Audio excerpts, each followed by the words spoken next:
আল্লাহ তাআলার হুকুম পালনের উদ্দেশ্যে কোরবানি না করে শুধু গোশত খাওয়ার নিয়তে কোরবানি করে, তাহলে তার কোরবানি সহি হবে না। তাতে অংশীদারে বানালে শরীকদের কারো কোরবানি হবে না।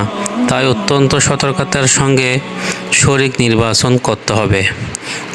কাজী খান, অধ্যায় নাম্বার 3, হাদিস নাম্বার 349।